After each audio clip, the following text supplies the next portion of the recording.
Syrian President Bashar al Assad is being welcomed back into the fold of some Arab nations after having been shunned by most world leaders for more than a decade.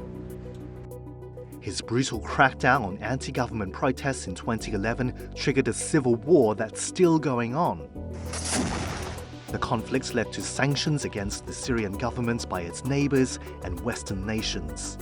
But in recent weeks, fueled by a devastating earthquake, Assad has been rebuilding diplomatic ties and asking for economic reprieve. From walking the red carpet in Oman to meeting Egypt's foreign minister, here's how Assad has shifted his image and what it means for the Middle East. A devastating earthquake hit Turkey and Syria in February. While most of the casualties were in Turkey, more than 6,000 died in Syria. Assad's government said Western sanctions from the war hampered its rescue efforts. Within hours of the earthquake taking place, there was a meeting of top-level Syrian officials in Damascus, and the idea was now we're going to leverage this at two levels. The first one, lobby against sanctions, for the end of sanctions, not just exemptions. And two, we're going to use it as a tool to sort of get our Arab neighbors or our other Arab countries to get closer to us. The earthquake appears to have given Assad momentum as he seeks to capitalize on the humanitarian disaster to reduce his isolation. In the days following the disaster, representatives from countries including the United Arab Emirates, Egypt, and Jordan visited Syria. So really you could see that what was already ongoing as a rapprochement sort of accelerated at that stage. Assad also made only his second state visit since 2011 to Oman, a country that never broke ties with Damascus. European and Arab officials said Syria's president used the trip to lobby for the removal of Western sanctions in return for keeping crossings into rebel-held areas in Syria open.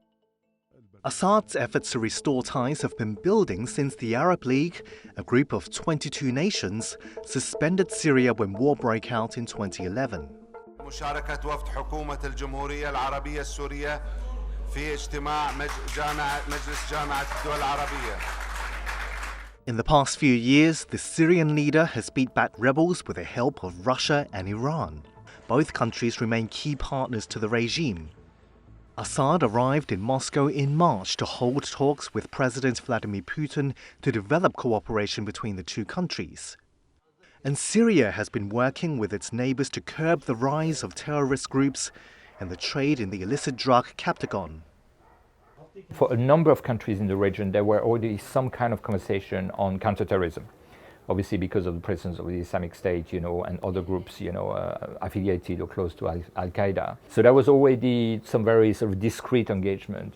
That accelerated because of Captagon, because of this illicit drug that started really to flood the region from Syria into countries like Egypt, Saudi Arabia, the UAE, and Jordan.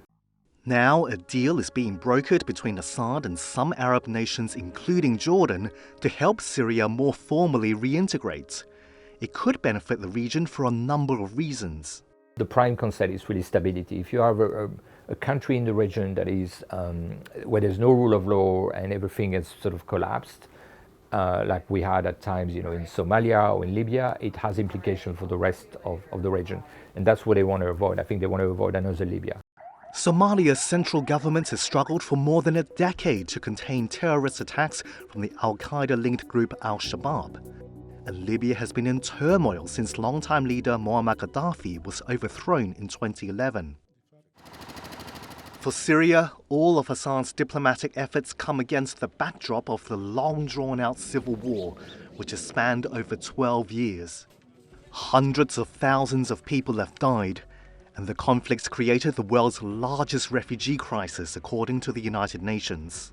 But even as the war continues and Arab countries bring Assad back into the fold, convincing the West to ease tensions will be more difficult. Their sanctions program, which are not ready, again, under this scenario to end, would be potentially an impediment for Arab rapprochement. While the UN said the status quo of isolating Syria cannot continue. There needs to be a coordinated international effort in support of this, with all key players working in a coherent effort.